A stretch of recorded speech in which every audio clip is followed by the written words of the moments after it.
Hi, and welcome to Nonduality Vancouver, a site that's dedicated towards drawing attention to non-dual teachers that are coming or people who are in support of non-dual paths.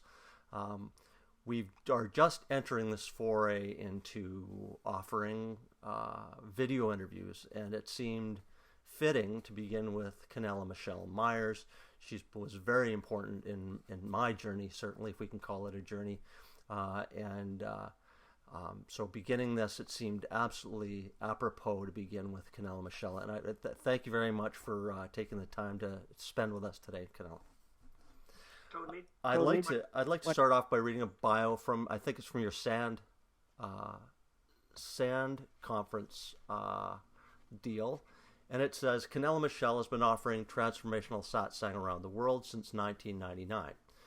She is supporting people in self-acceptance, embodiment, and the finding of experiencing of love that exists in all happenings, support for waking up to the truth of that. Love beckons in each moment.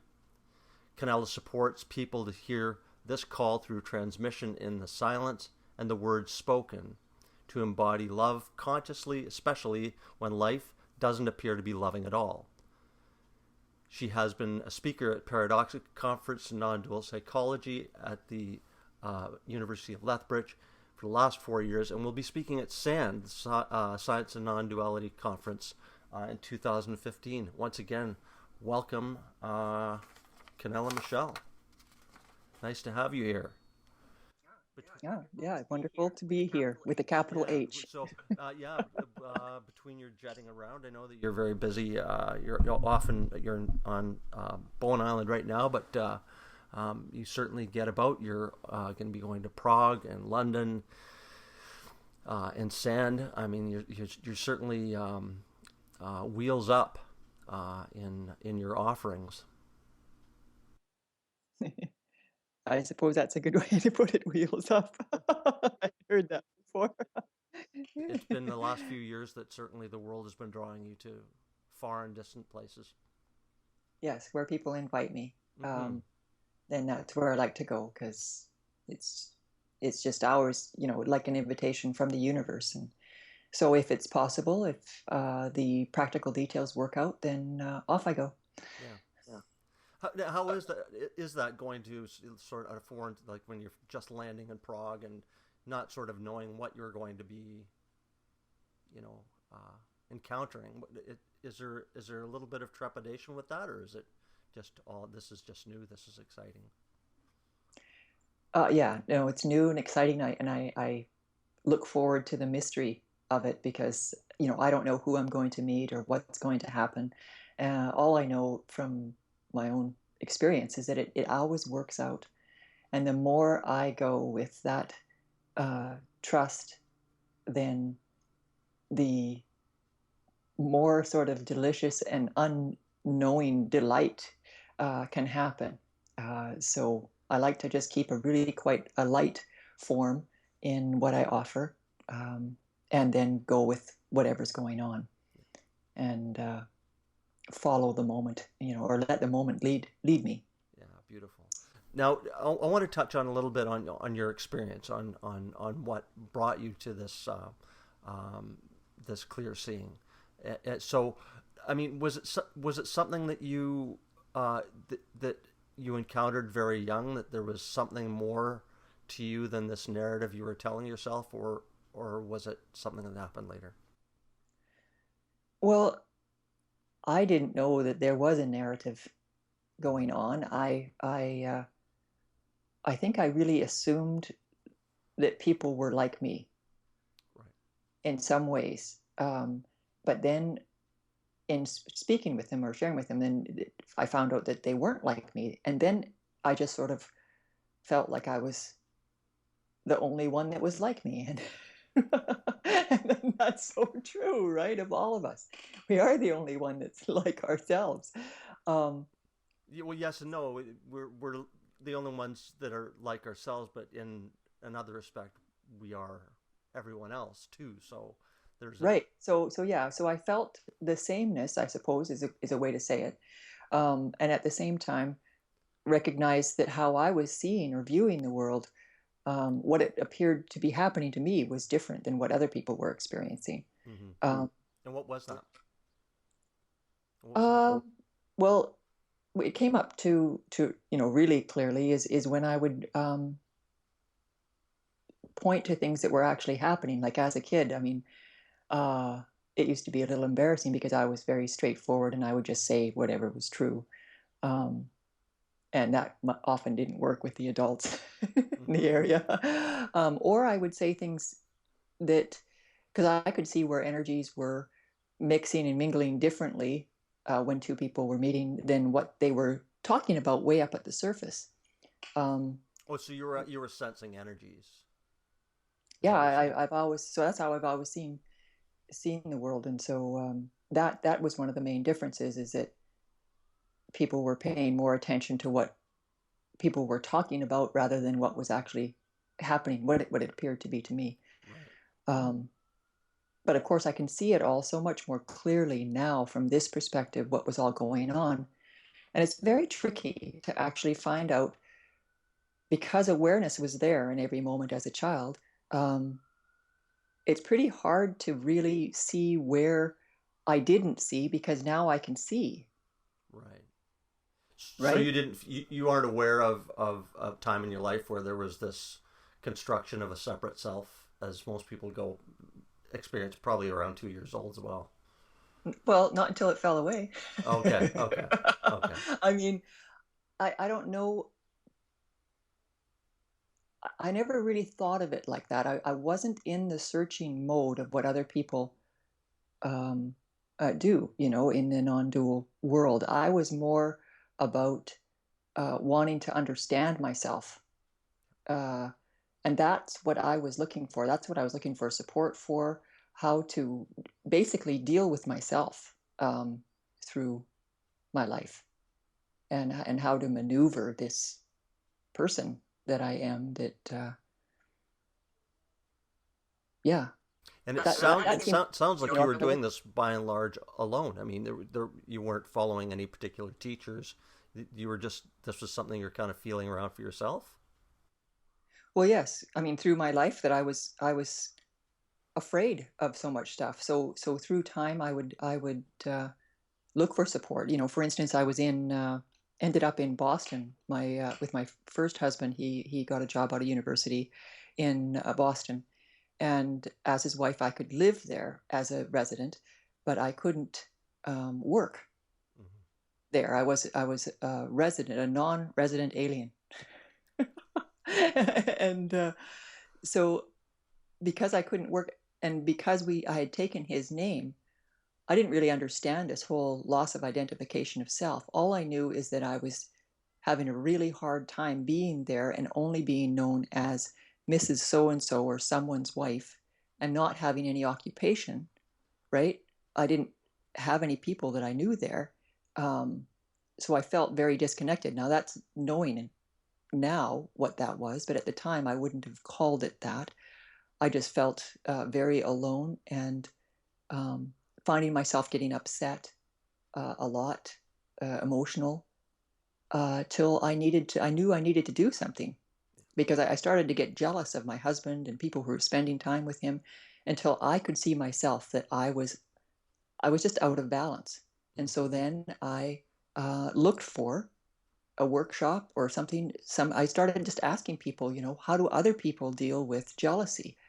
And so then ended up finding a workshop that I took for a weekend, and that really shifted things for me. The workshop being was it just a traditional workshop, or was there something was a non-dual or It was a I think it was called the Gift of Giving workshop, where people would pay it forward for other participants, so everybody could go. And it was a workshop at a hotel, okay. but it was a self-help kind of workshop. And just through that, I understood that I was feeling very alone and disconnected. And then through that workshop, I became very connected with the people that were participating, and understood myself more. That Right. I understood why I was being jealous of him connecting, because I wasn't connecting. I wasn't. So the jealousy was actually a flagging for me of what I needed in my life. But I didn't know that until I took the workshop. So it's been sort of a natural thing. I've always wanted to understand myself, and also hear from other people, what's happening for them. It's almost like, I mean, it's an interesting, similar thing. When I'm driving down a road, say in another country or whatever, and I see people's houses with the lights on, and I always wonder, what's their life like? What's their daily moments like? How are they in the world? Are people happy? Are they unhappy? I wonder what's going on. And there's always been this curiosity and interest in people and how they live. And that, I guess, stems from being interested in my own self and what's going on, and wanting to bring harmony to myself if there's something going on. At what point did you become acutely interested in your own true nature? When was there a moment where the penny dropped there, where you went, I really need to pursue this with vigor? Um,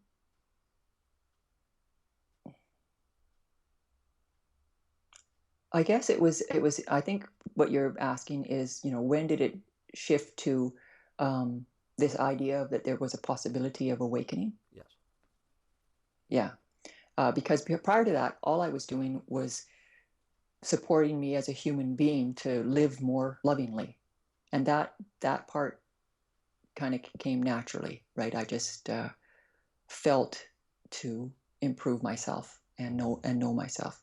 And then so I was doing that at these workshops at a healing retreat center, and I noticed that all my favorite workshop people were leaving and going traveling with this guy named Paul Lowe.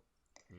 So that's where I started hearing about people waking up, and that there was something more to life than what it looked like, in as far as balancing with the play of the details. Okay. Exciting. And you eventually ended up meeting Isaac. Yes, after um, a couple of years, I bought Paulo's book, and that's when it started opening up all sorts of different ideas of what was possible, and also what I could explore within my relating with my husband, and this intimacy of being honest and open with another, uh, especially the stuff that you don't really want to share, that would be the stuff to share. Yeah. So began practicing that in my life, Yeah. just because it felt right and felt true. And then eventually, I kind of got picked up. It was like a magic carpet. Like life came and picked me up and deposited me in this week-long retreat with Isaac Shapiro. And on the first night, it happened. The whole, um, I guess I would say the part that was connected as in time, as if there was a past or as if there was a future. The part of me that believed in that disappeared. And there was a question you asked him at the time, and I forget what it was. It was something along. It was. Yeah. And, Yeah. No, I asked him, is it beyond perception? right. And it's kind of cool because there wasn't any preamble or anything. I was just seeing and experiencing lots of psychedelic happenings in the room. But I had been used to that in my life. I'd been exploring all sorts of stuff. But I was just noticing that just seemed to get more of it. And there was more of it. And then there was more. And even though it sounds really cool, what I was seeing, I know to a lot of people, to me, I was almost bored with that. Not so much bored with that, but just kind of curious because it just was expanding. I wasn't really finding my way, if you will. And so that's when I turned to Isaac and asked, is it beyond perception? And he said, yes. And in that moment, everything shifted to beyond perception. So where I was viewing life from shifted to that in a known capacity, if you will. Yeah. it knew that. Right. So as soon as he pointed it to it, or I asked the question, he agreed. Mm-hmm. Then that shifted, and it's never shifted back. I've never been able to um, create a belief in a future or a past to be in, to imagine that I was in, other than now. There was a period, as I recall, there was a period during that event that you couldn't believe that this was all happening, or you're afraid it might go away, and you were trying to spook it away with, having some drinks and seeing if you could actually make this new feel Yeah, this. I was testing it. I was testing it to see if I could Yeah, move out of the moment, yeah, if I could somehow get lost, and I found that I couldn't. yeah. And so that sort of settled in. That met any curiosity in it, and then of course doubt never rose because I couldn't lose myself, basically. Right. Shortly after that, you were encouraged to go offer satsang. Yeah. Well, that was a year later. I ended up moving back to Shelburne Falls, and a friend, Will Foster, Brahm is also one of his names. He would come with his son, or his son. His parents lived not very far from me. I was living in a small town called Shelburne Falls, Yeah. and he would go and bring his son Austin over. And being a parent, we had parenting similarities of conversation and stuff, and so we would meet every now and again. And so we'd been in contact as friends. And then one day he called, and he said something about, oh, well, I've come out. I finally come out with it. And I don't even remember what it was. And I said, yes, well, me too. And he goes, oh, great. You're coming out with it. And so he assumed I was meaning that I was going to, I really didn't know what he was talking about. I'm saying, well, what are you talking about? And he goes, what are you talking about? But then he was saying, well, okay, great. I'll fly you out here. And so he flew me out to Tucson. And at the beginning of this interview, you had said something about, was there any interpretation prior to when you're flying off in these different places? Yeah. That first flight, I was quite vulnerable because people were going to pay money to hear what I had to share. And would I be able to say anything of value, that they would feel that they'd received some value in exchange for that, uh, for their commitment, their financial commitment. And I remember talking to somebody on the plane, and, then it was like, he said, well, what are you going to talk about? And I'm like, well, I don't know. They're coming to, and it came down to it. They're coming to see me, Yeah. how I am, and I'm just going to be me. That's all I can do. And then sure enough, people's questions are, um, and I offered quite a bit of silent meditation, like actually silent, because, of course the silence comes through the speaking as well. But the actual appearance of everybody being quiet with their eyes closed, meditating together. Yeah. Because, yeah, it seemed at first that the words might give something for people's minds to grab a hold of Right. and then make them into something, whereas the silence is untouchable. However, there's people are grabbing a hold of stuff even in the silence. So um, it turns out that people are interested in the viewpoint of how um, life reveals itself here in um, this beyond perception place, I guess. Yeah. It's the way to say it. Now you ended up in North Vancouver, and we're offering satsangs here, and a little different than uh, most satsangs that people might encounter. There's a little bit of a different twist through, I think, the connection.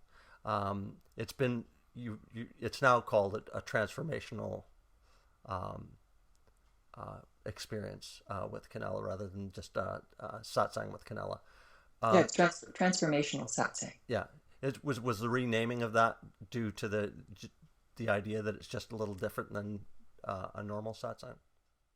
Well, I didn't really realize that there were so many people offering satsang around the world and have been over time.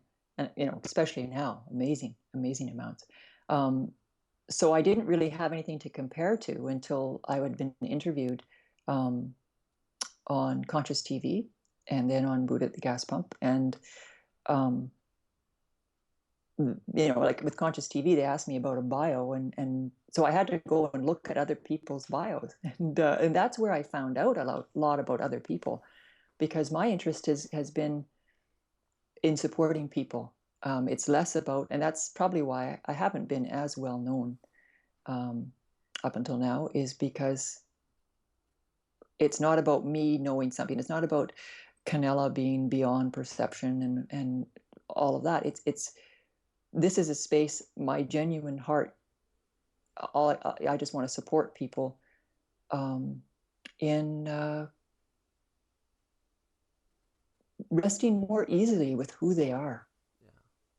I wanted to Right? touch on that because there is this great sort of almost summoning or great draw to do this, and I've hosted events with you where we haven't offered you a lot of people to come to, but you've loaded up the car and driven from North Vancouver into Richmond because there is this seems to be this gravitational pull to offer these things no matter what. There's something to that. Well, I trust in the invitation. Mm-hmm. So when I'm invited, that something's going to happen. Um, and also over time, you never know who might show up or what might happen for people, even in the slightest small, even in somebody just attending satsang, um, already that space is for supporting themselves. Mm-hmm. It's for support for themselves. It can't be otherwise, because um, there is only yourself to yourself. Right. And and that's what satsang is for. That's all it's for, sharing of the truth. Um, so the flavor that I, like you pointed out, the transformational aspect of that is, um, I love to support people to balance. So this is what I did for myself, to balance in the humanness and to find their way. And from this perspective of the energetics, inclusive of the beyond perception aspect, um, inclusive of perception, though, right? Yes. Um, so I'm able to be with people and hear. I've just fine-tuned the hearing and the receiving of the information to see where energy gets stopped up or misunderstood. And then I can support the person to look in the particular spot in the moment.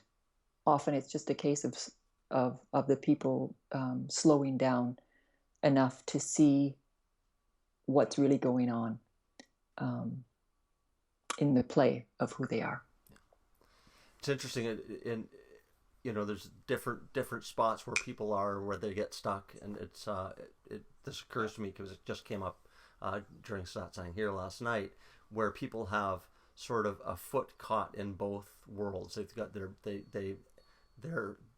have almost half the time there's this awakened state, and then they just unwillingly fall back into this dream. Do you run across that? I seem to be running across it more and more. Absolutely. I mean, in fact, even right from the beginning, that seemed to be a lot of people would be attracted to come. And I've found myself supporting people who would have some sort of idea that um, this doing nothing, being nothing, is supposed to look some way or Mm-hmm. other than the spilling of the of divinity as the person that they are, inclusive of cranky mornings. Yeah. Yeah. As if it's supposed to be looking in any particular way other than it is. And so we just soften down into the details, because the details are also consciousness at play. It's not just the nothingness. Awareness plays itself out in the play, in the energetics. It's all based in the same fabric of no fabric. Do you find expectations can be a huge deal breaker in this? That some people, like, they're expecting the fireworks, they're expecting something that might not be happening, but if they just let go of the expectations, they'd be realizing that it's happening anyway. Yes, well, it certainly seems to be a support to soften into the moment, inclusive of the details, and then they begin to see. Um, at the same time, I recognize that it isn't the easiest way to embrace oneself. But I say that, there's nothing to compare to the easiest. It doesn't look like an easy way, like as if you could go to other places where satsang's being offered, and there might be a ha, that all Yeah, that, and there certainly is in satsang with Canela as well, yeah, where people suddenly see, oh, oh, yeah, right, yeah, as you know, yeah, right? It's that part is also there, but there's also the inclusion of the play of consciousness as a human being, and uh, and that's just so beautiful to see people fall in and soften with that. It's much more ordinary, yeah, so that's why it doesn't look like a as spectacular, maybe, but it is, especially once a person dives in that direction into the ordinariness. Then this becomes so extraordinary. The simplest bits. yeah. It's I know you probably hear this a lot as well, and I know I do. That people come up to you and say, okay, this awakening thing sounds awesome. Okay, just tell me what I have to do to make that happen. Like, what do I have to do? And of course, the answer is there's nothing you can do, but it almost seems like a bit of a cop out. How do you address that when that comes up? Well, there's nothing to do unless there is.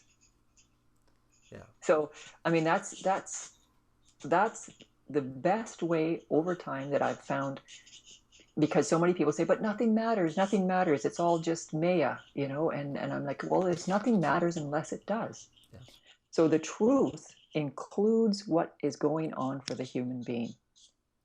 right, And so it matters if it does matter. If you feel a draw to go and be with this person or that person as a in their satsang, um, to follow that, because you're only following your own self. The very idea that comes in, regardless what the instigation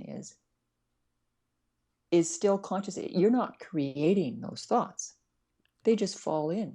yeah, So all of this, stop seeking. Well, that's wonderful exercise until maybe seeking shows up again, and then who are you to play around with you know all of existence? Because that's where these ideas come from. Now, hanging on to the idea and identifying yourself as a seeker, that's different.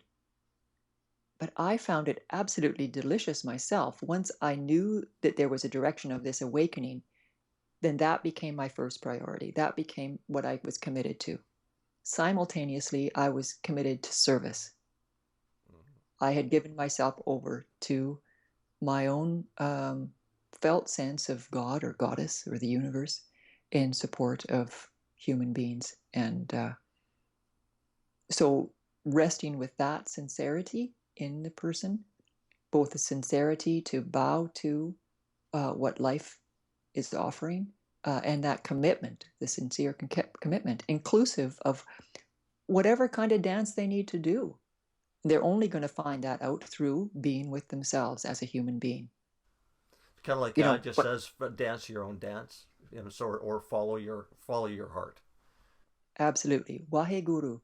Mm-hmm. The guru is within each person. So That's what Waheguru means. Waheguru is the guru within. It's not something you're going to find outside of yourself, but it's the guru outside of yourself as well. All of it is you. And so it's in each moment you find your way of what feels the most strong pull, what, whatever you want to push away from. Well, look, whatever that is that you're pushing away from, it's going to be very interesting if you can drop that push and just be with whatever that is. Any kind of grabbing, any kind of push away, then these are aspects of life that will hold some keys for each person. Or you have the mind that sort of, in the absence of any of our own sort of interventions, if I can call it that, that this will happen anyway. There's a natural force that will expose this. Yes, and the play of it is to relax and get out of the way of it, in a way, get out of your own way.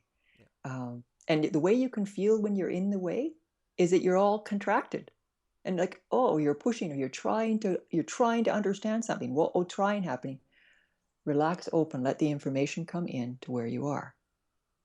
Right? It's this effortlessness. You become part of this move of the energetics of what is, and it's effortless. And it doesn't mean that you don't sometimes, you still need to follow the fairy schedule. If I'm going to offer satsang in wherever, right? To go off the island, I need to be at the ferry terminal at a certain time. Now, it used to look like I was doing something then. That's how I thought of it, right?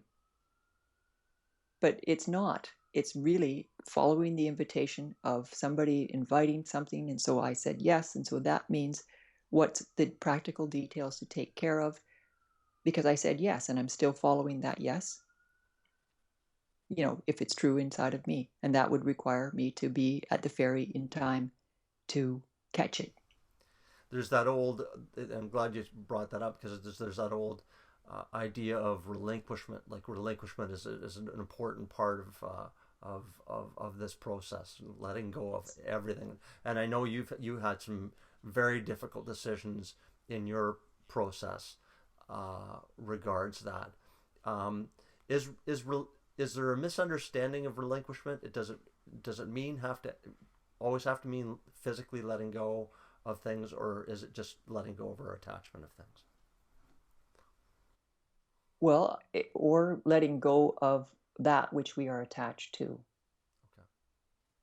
right? And that's the only way, in a way, to find, sometimes to find that there's an attachment. Um, but it's so unique. I mean, there's so many variations of that. I knew for myself, I needed to let go of my whole life, my whole world. And so that meant letting go of my children, my husband, my house, my belongings, everything, and letting go. And I didn't know that that's what renunciation was. I didn't know that that's what I was doing. I just heard Paul Lowe say, you need to give up your world. And everything in me knew I needed to do that. Right. And I'd already also been seeing that I was somehow using, I could sense it. I couldn't really see how I was doing it, but I could sense that I was using the excuse of my husband and my children to not do what I needed to do. That must have been really difficult, in one respect.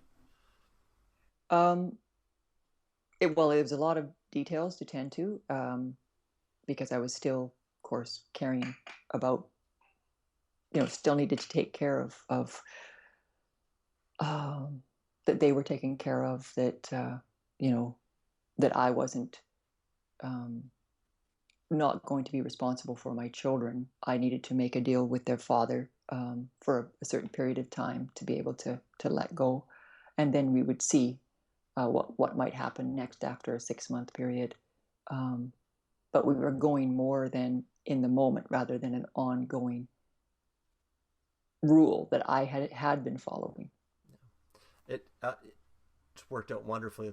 They're beautiful kids, and I've met at least one of them at one of your 4-hour intensives, and he seems very evolved.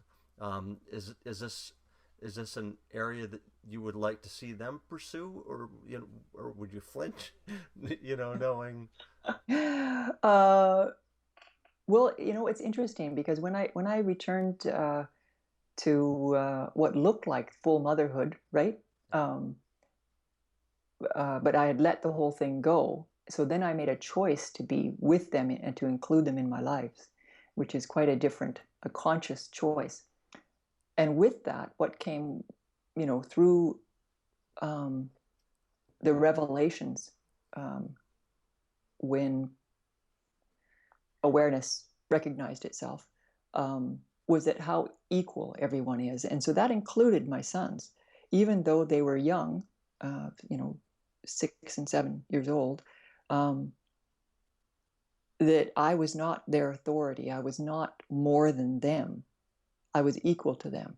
So yes, we came in and I'm the mother role and they're the kids role, but I spoke about that with them quite openly and consciously and met them as equals, so that we discussed things and they were treated as same as I'm talking to you, Mm-hmm. as an equal being, and of course love and interest in who they are. So they were very present, and accepted in who they were, from that age.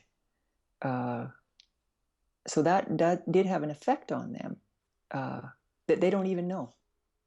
Yeah. I mean, maybe they know somewhat, but yeah, it's they do know, but because it's so normal, sort of for them, Yeah. uh, it's not it's not the same as it's kind of tricky to say. So their interests are what they are. I stay in contact with them. I've never thought of them, um, whether they would be offering satsang at some point or not. Right now, they're both freshly, well, one's apprentice electrician, the other one's a software developer, and they're in the play of their lives, but they've chosen occupations that they chose themselves and are committed to from and to themselves. They're not doing it for anybody else, and that's the difference of the way that they live. Mm-hmm. Is they're living who they are and following their own selves, and they've learned to source themselves rather than get their answers from me or anybody else. They could take that information and taste it for themselves, but there's been a strong support for them to find their own way with my support. And they're certainly living that out. So whether or not they offer that kind of support for other people or not, no idea. It hasn't crossed my mind. But I do joke with them and say, oh, at some point you're going to have to take workshops to get over me being your mom.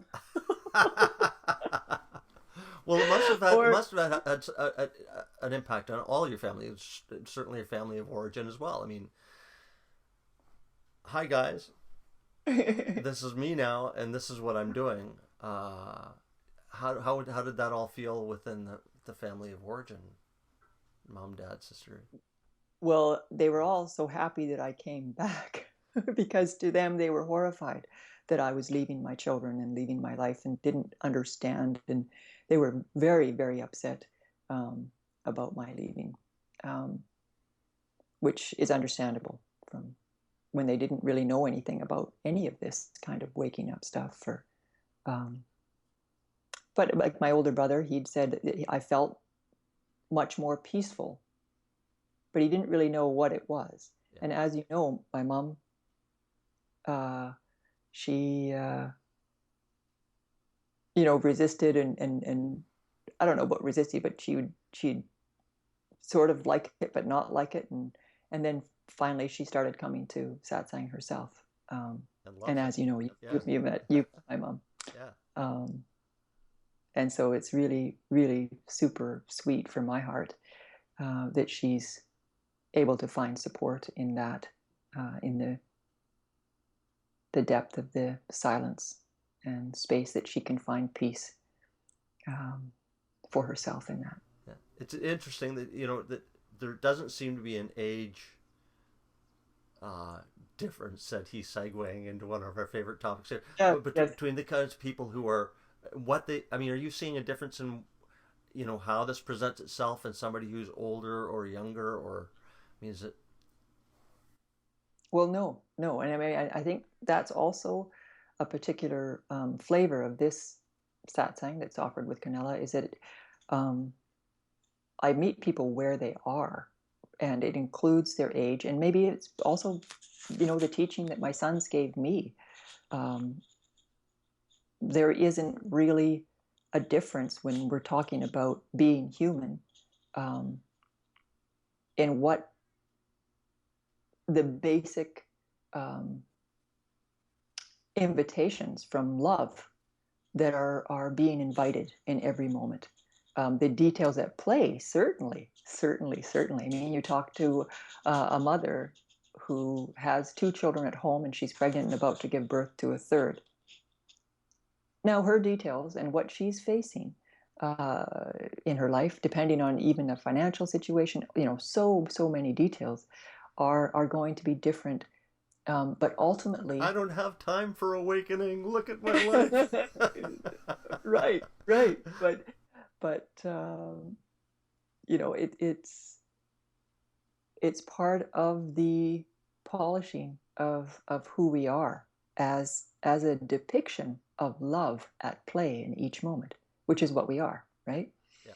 So yes, the an elderly person whose people are dying around them, or they're dealing with people in hospital, Alzheimer's and um, all sorts of details that at play, is still that too. It's usually about trusting yourself and being freshly with the moment as best you can, freshly with the moment and freshly with the moment.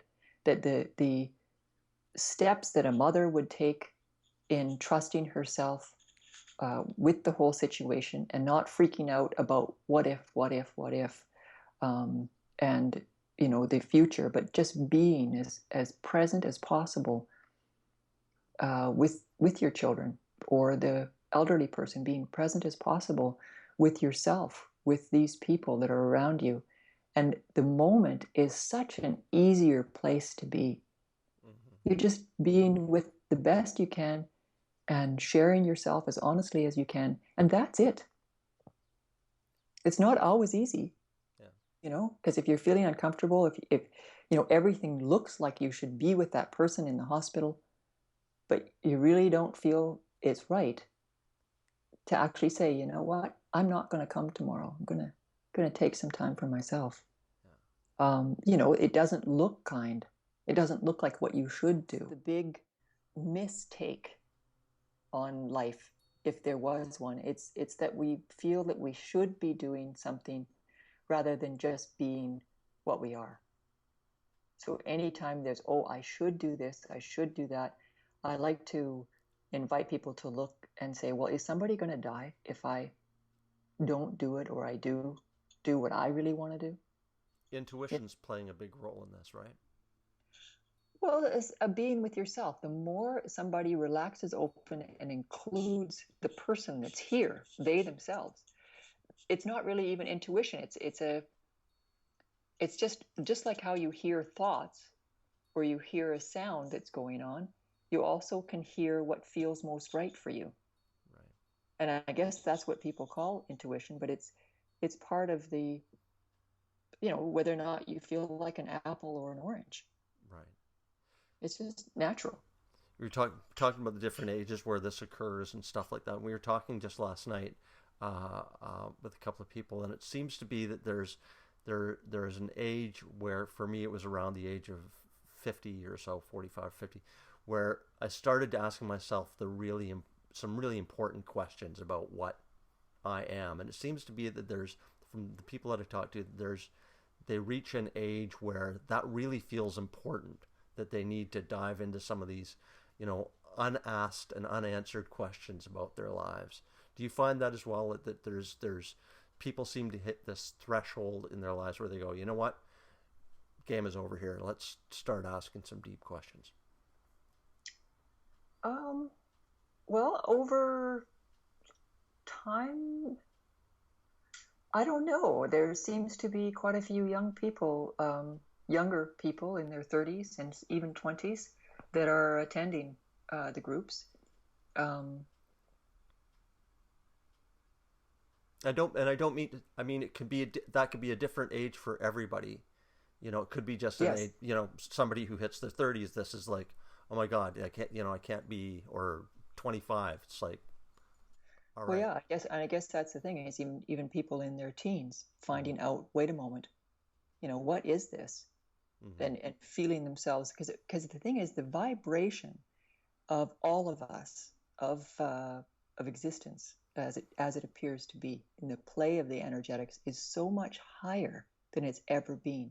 All of this information and understanding, and even that questions rise about what's really going on here. Mm-hmm. Um, there's so much more available that everybody's hearing them. Now, I was going to ask you about that. I hear this from all sorts of teachers that there is a growing number of people who are waking up.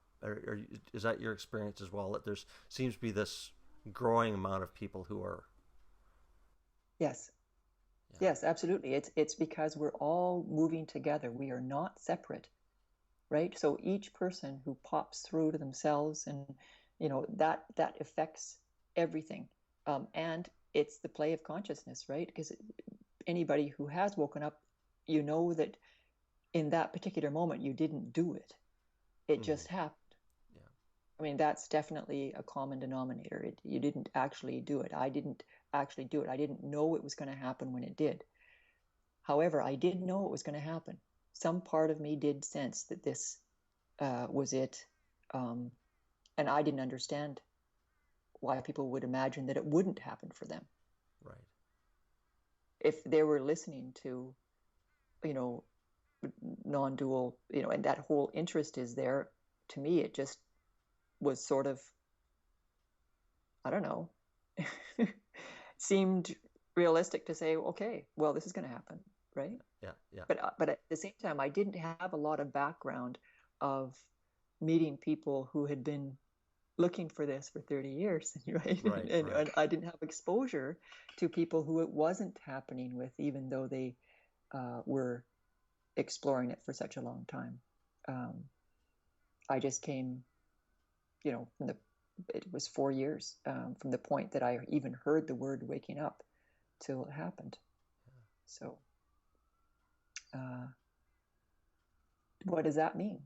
To me, what it means, likely, and there's nothing sure about this, but that there's been some past lives, that there's been some evolving in this soul that appears here with this get up, this Yeah. the appearance of the feminine, the Yeah. woman and brown hair and the sound of this voice, how she appears in this lifetime. Um, and so that's where it's ageless, because I see young people come in and they are so aware and so able and adept. Like my own sons were able to see and sense energy. It seemed sort of more than what I could do to me, only likely because I had not had the space where it was accepted, these aspects of who I am and what I can see and hear and feel. Right. Whereas they've had that accepted somewhat. I mean, they still don't have it accepted in parts of some people in their lives, um, but they are aware of where the space is open and where it isn't, and whether they even utilize directly, consciously, that part of themselves now, I don't know, but they certainly did when they were growing up. Um, so if that's true of these two beings that ended up with me, well, it's true the world over. Yeah. If it's true what happened with me in all these different openings to self and embracing of love and the recognition that love is the root of this play that we're experiencing called life, um, that it's happening the world over. It has to be, because I'm just part of one, right? I'm part of this one. And so there's no way it's just happening here. Just like Thomas Edison, like they already showed that these great ideas that happen, they happen all over the place, not just in one place. Yeah. It's a very When sort of conscious, very promising thought. A very promising. It Well, if you holds a look lot of at your hope. Yeah, own experience, you'll see it's true. yeah, We are expanding, right? That's where a whole other topic, right? Where people feel, oh, they fall in love with another, what looks like that. Reality is, love, some other provoked love alive in their heart. And it happened to that they provoke it, so love meets itself in the other. And so love is there and both people feel it. And so then they think of it, it attaches to each other rather than it's love with us. yeah. And so there's right, it's more that love chose us to play Right. in this arena. And then that initial engaging part where the love gets everybody all hooked up, and then they imagine that it's going to always be like that, the lovey-dovey romantic part, where that whole lovey-dovey romantic part, the actual sharing of love, is an expansion, and we open to that. And in that opening, whatever's ready next to be seen, felt, heard, will rise into that open space to be met. Yeah. Because consciousness is only wanting to be more conscious of its own self. It's just here to get to know itself. That's it. Yeah. And it a little contagious in that respect, right? When it's seen, it's wanted, right? It's both ways. Yeah. It's like, you get caught up in you can get caught up in the whole delicious play of consciousness getting to know itself and allowing yourself to be the helpless bit that goes along for the ride. Yeah.